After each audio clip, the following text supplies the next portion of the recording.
Welcome to Thrivecast, a community podcast series where we're meeting with growth and engineering leaders. Our today's topic is product messaging and positioning. And to discuss the whys and the whats and the whos and the whens, we have our famed LinkedIn sensation, Robert Kaminski, with us. Robert, you have been a sensation on social channels. In the last maybe about a year or so, your posts have been receiving almost about thousands of requests or thousands of views every single time you post within a span of a couple of hours. Every post is very engaging. You're attracting dialogues. You're also attracting diametrically opposing viewpoints. Both have very strong, sense of being there. And so, to the fools who don't know you yet, could you briefly introduce yourself? Who is Robert and what is Fletch? Yeah, absolutely. Well, first off, thanks for having me. Excited to chat through some of this stuff with you today. Yeah, so I'm a partner and founder at Fletch. I run it with Anthony Pieri, and we call ourselves a positioning and messaging consultancy specifically for B2B startups. And what we've essentially created is a productized service to help you unpack what we call your minimum viable positioning and then structure out your core messaging, which is usually made up of your three main arguments or value props. And then we help these founders translate those into their homepage messaging, which can be translated into other assets as well. But that's generally where they run into the first challenge is what the heck do I put on my site? How do I explain myself? Which is really, really difficult when you're an early stage company that's trying to find fit. And that's pretty much all we do. We are dead set on being the what we call the best product marketers for early stage companies that are trying to figure out their positioning and messaging. And that focus, kind of going back to LinkedIn and having all those engagements and conversations, is really what prompts all of that. Is when you go really specific on a topic, and you kind of create some unique insights for people to rally around and rally against, and it creates just an immense level of learning both for us and for our audience. That's super. So, and I think to the viewers, Robert and I, we've chatted a couple of times, and every single time we've had sparks of ideas, and we thought we should record some of them and share it publicly. And here we are recording our first podcast. Robert, I think the last time, maybe the first time when we met, you gave an interesting story about how you got started. How did you and Anthony come together and start building Fletch? Maybe could you talk a little and then share some of your experiences on where you were before Fletch, why did you start Fletch, and since then, why did you use LinkedIn as a source for sharing your insights and driving engagement? Yeah. Happy to share that. So I've been around technology commercialization for 15 years and spent times in different startups, large technology companies, really getting kind of learning the ropes, if you will. Spent time in sales, spent time in product, spent time in customer success. And when Anthony and I connected, we were both working for an agency that focused specifically in working with startups, new product development, go to market planning.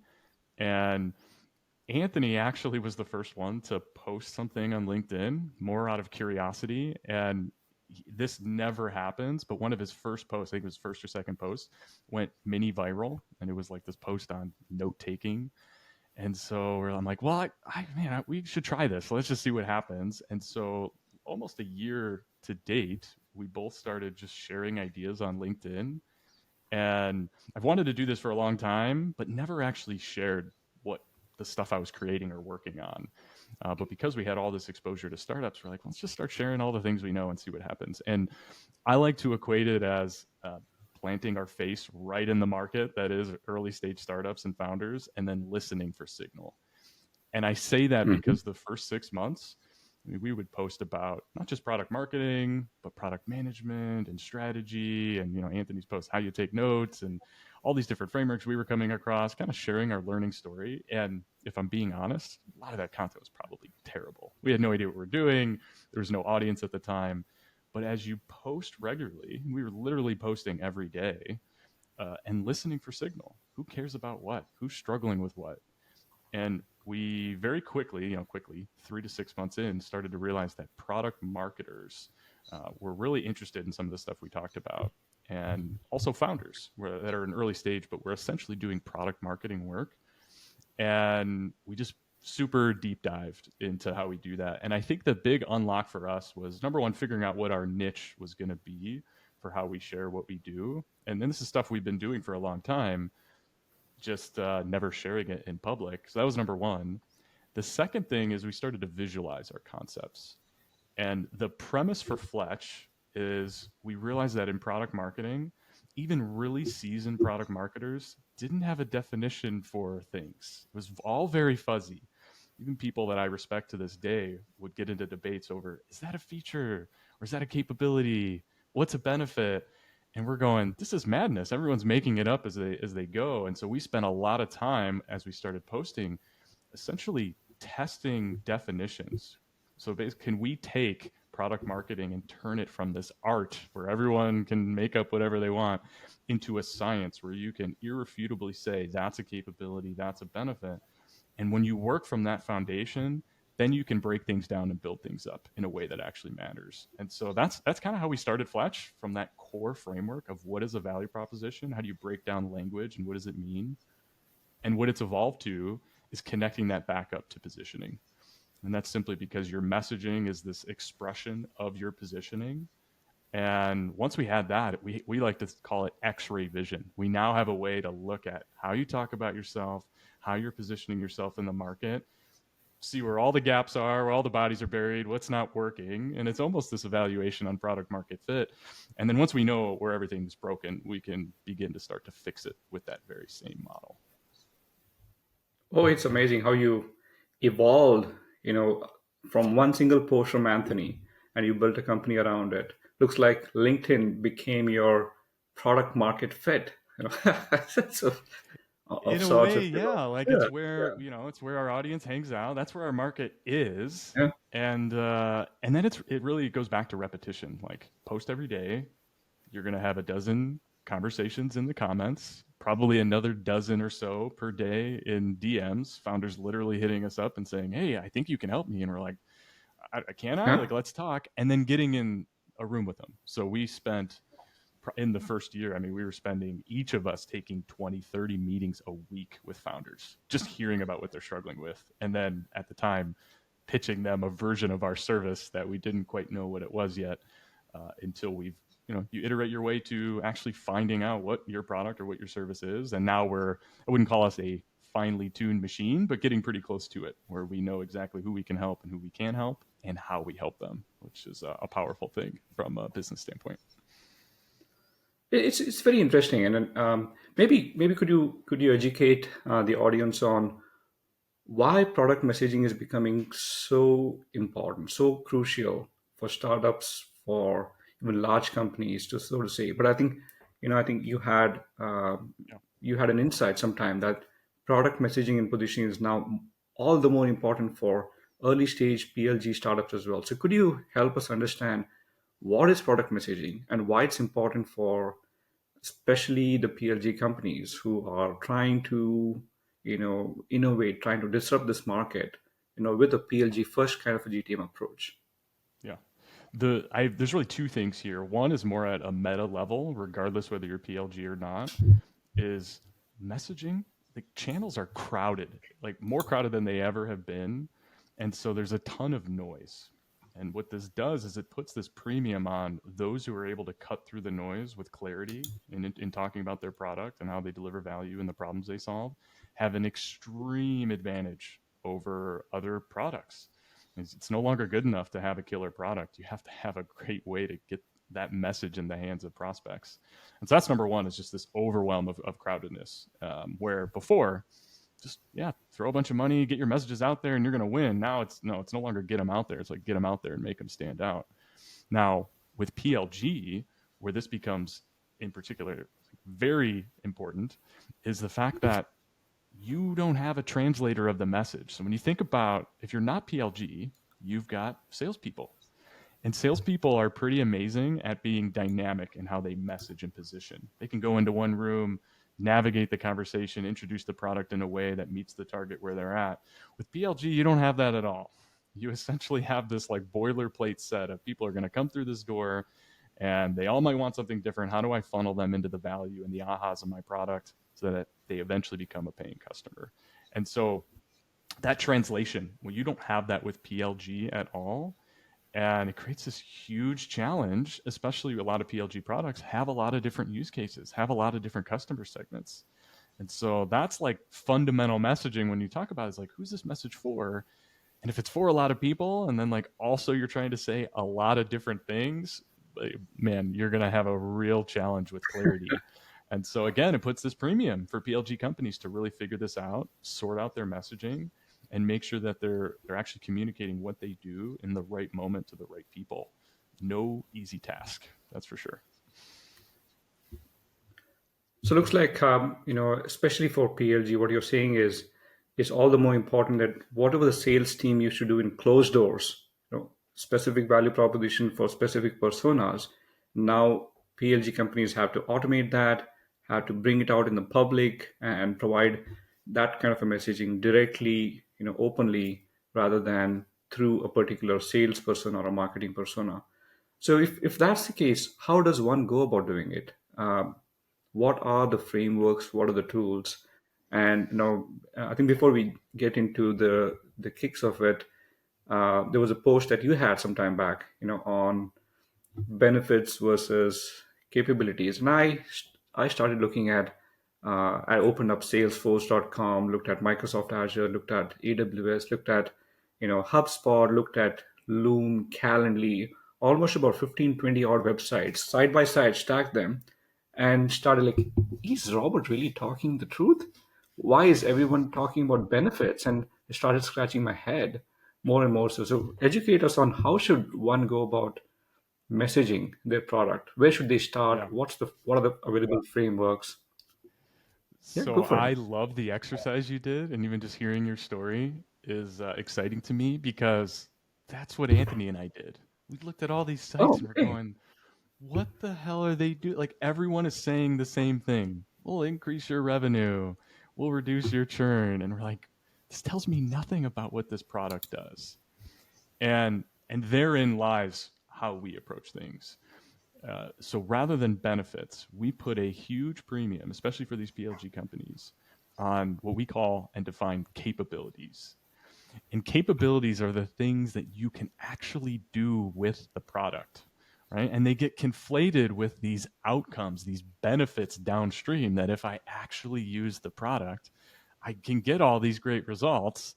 And so I can actually, I can share here. We can walk through a couple examples to really make this crystal clear.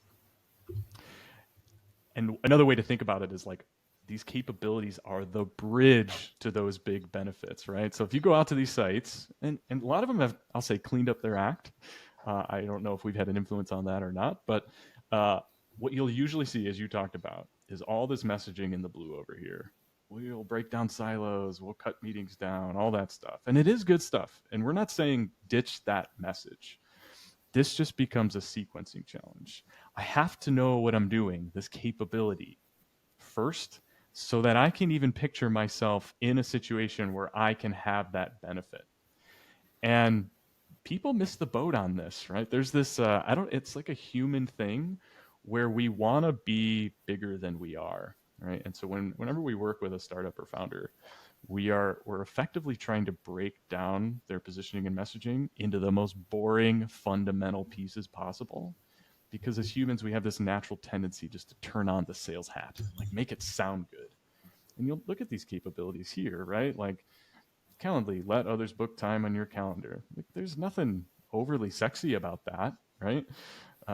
Get a written record of all your calls.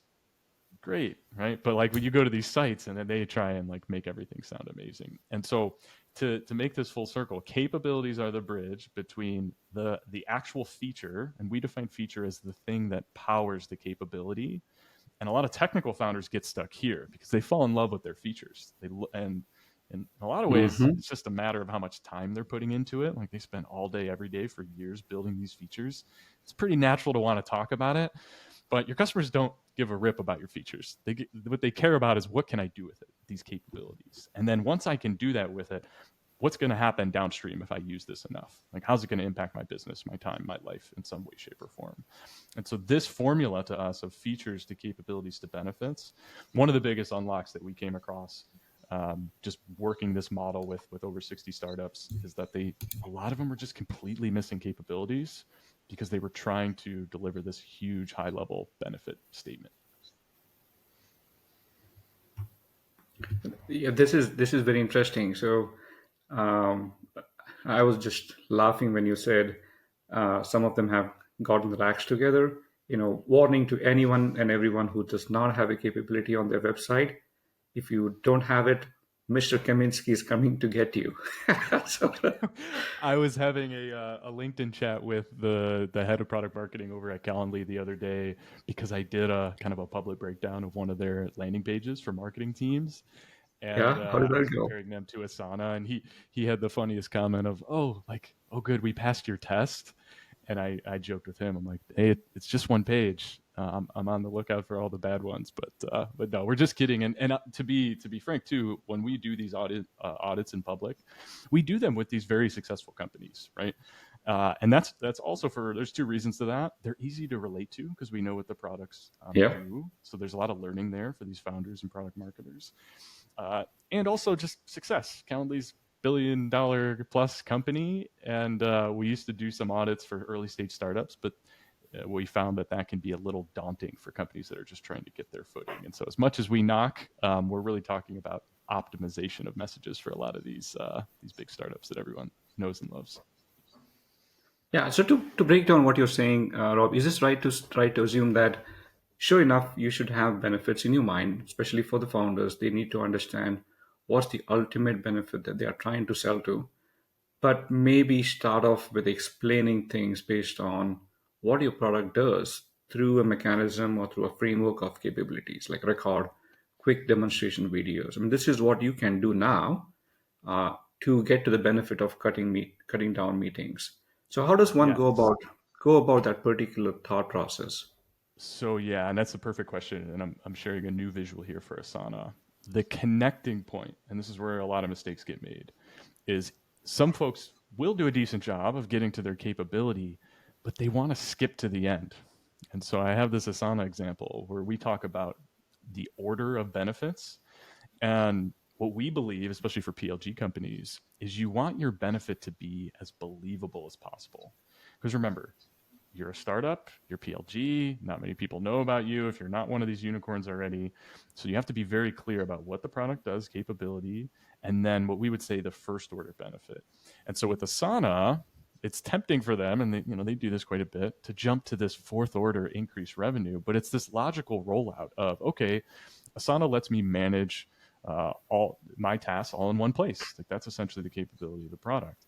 The first order benefit of that as well, the team stays more organized. Like those are connected. That's great. They make a lot of sense logically. And so we can start to, again, picture ourselves in the product. If I keep my team more organized, well, then maybe they'll ship more features. That's benefit second order. And if they ship more features, maybe that'll increase the retention or word of mouth on my product. Third order benefit. And if I get more word of mouth on my product, I'm going to get more customers and increase revenue, right? And so it's not that they're wrong. They're just creating what we would call this like believability gap, where it's like, no. And here's the thing, when you're in a mature category and you do get name brand recognition, Asana can probably get away with this. When you're a Hmm. startup, your biggest burden is, I don't know who you are, I don't believe you, and when you start saying that you're going to increase my revenue, you've already turned off my mind. It's like, you're not actually hitting on what I'm trying to do today. And so it's exactly that, is just keeping the benefit as close to what the product actually does. And then again, you don't lose these other messages of second and third order benefits. These are the ones that are more geared towards those sales conversations, those demos, or I'm in the product and I'm further along, I'm already using things. Now you can hit me with a second message where I try and get to this next level aha and this next level benefit. So sequencing is really what it's all about. Yeah. So if you do something like this, maybe probably this is where yours and Anthony's skills come into play. But how does a startup go about? Let's say they went ahead and written down their features. They have written down their potential capabilities.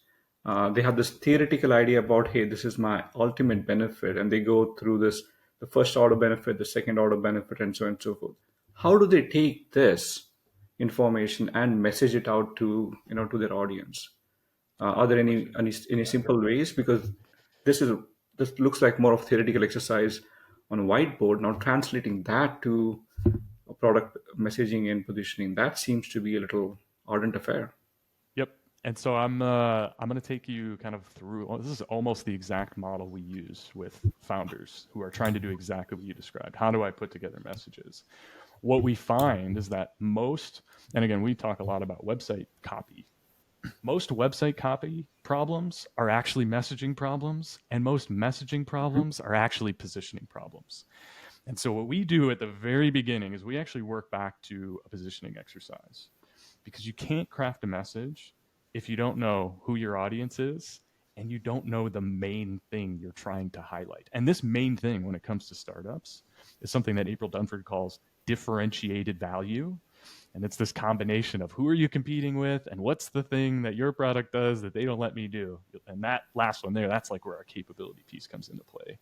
And so what I'm sharing here, we call this our 8-box exercise, but it's essentially a high level snapshot of your positioning. And so we've got 4 market elements on the top, four product elements on the bottom. And what you need is at least one element, we call it a positioning anchor, from each side, the market or product side, literally connecting product and market. And we're product marketers after all. And so like the solution is in the name. You need a piece from each. And if you have all 8 elements, it tells me you probably have fit, you're hyper targeted. And so for what we do at Fletch, we're pretty hyper targeted. We know who we're helping. We're helping founders at early stage startups. They don't have a clear way to explain their product on their homepage, and they've really challenged when they do these website revamps. They're trying to write copy. And so what do? We're a consultancy that actually does the work, and we basically clarify their positioning, craft their messaging, and translate it to website copy with our 3-step process so that they now have this clear way to explain what they do. And so we have all these 8 boxes. And so if I back up, the first exercise is to essentially, you said you collected all these features, capabilities, you throw them on a wall in this model, and you ask yourself, are any of these the core or the main piece of these? If they're not, it tells you that it's fuzzy, and you'll notice some of these are grayed out. And what you're looking for are those unifying elements that tell you who the message is for and how you're going to introduce your product. And again, more of a conceptual exercise. But once you have this in mind, what we do is then move from that, what we call minimum viable positioning, the way that you can explain yourself in a lightweight way. Because again, if you're a startup, you're not going to have all 8 boxes filled up. It's going to feel a little squishy, but it has to be clear enough for them to know who you're for and what you do. And so once you have that, then you have to craft these messages. And so what I'm sharing here, we used to call it our product marketing canvas. It's now more our product messaging canvas. And these are all the elements in here that you need to craft a compelling value proposition. And this thing, and I know it kind of feels out like a Sudoku when we're doing the exercise. And the most important things to call out are these linkages. So, Rob, I think maybe the screen sharing is off. Oh, no. If you're pointing at something. Yeah, absolutely. Did we get the previous model in play as well? Maybe we did not.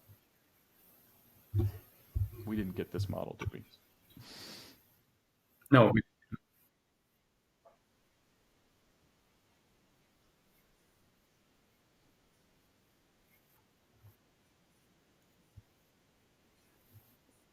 Got it. Beautiful. Okay. So what I'm sharing here is our product messaging canvas. And the important pieces here are all the linkages between these elements. And when you're filling this out, this ends up being a little bit like a verbal Sudoku exercise. You're trying to get alignment, and each row represents a value prop here. And so the example shown here is for Figma.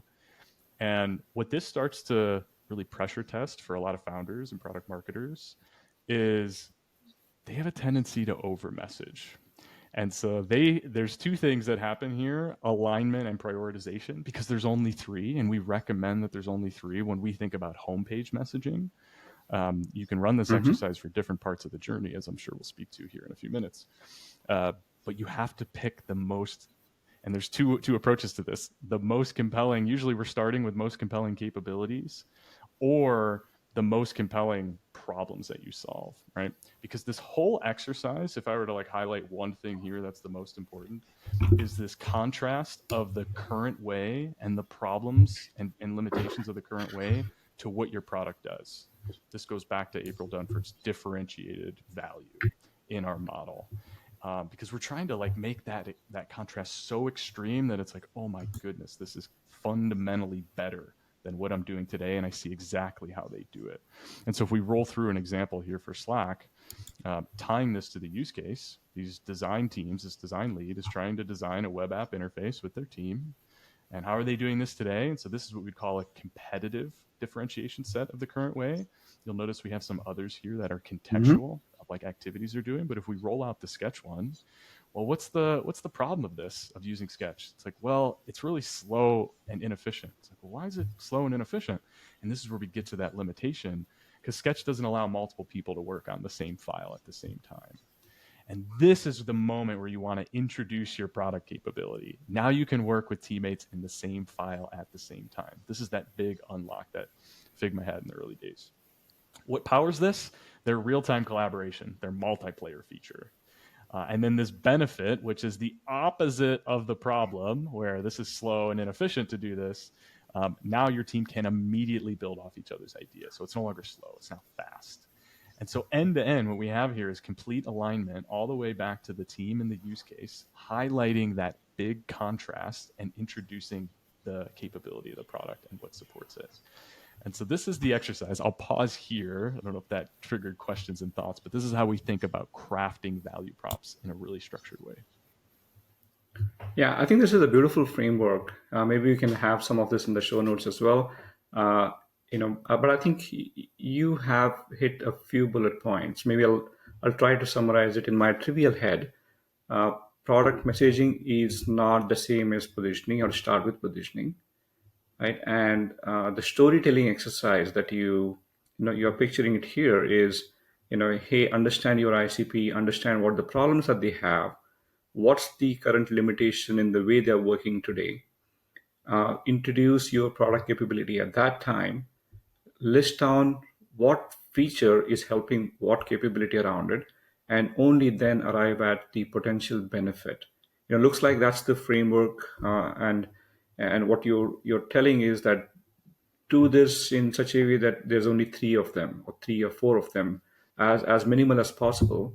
If there are too many benefits, too many capabilities, people tend to ignore the entire messaging. It doesn't register in your head. Is that a good summary in general? Absolutely. The only piece that I would add, just to confirm, is this is core messaging. So we think about these as leading messages, hence the prioritization to just three. Hmm. You can use this exact same framework to craft additional messages for different parts of the journey. We're making the assumption here that this message is mostly for the combination of awareness and acquisition. You're going to need a whole bunch of other messages for activation and upsell and all the other stuff that you have, especially in PLG. But yeah, you nailed it in terms of how we think about getting to core messaging that supports the position you're going after. Okay, beautiful. Unfortunately, I'm looking at the time, and then we are almost at 28, 29 minutes or so. We'll take a quick pause on this. Very likely, we might have to bring you in, Rob, on the subsequent journey of taking this further, and we'll test it out there. But a last question to you: how does one reach out to you and Anthony? Should they just, if anyone is a listener trying to seek your attention, is LinkedIn the best way for them to reach out to you? What's your LinkedIn preference?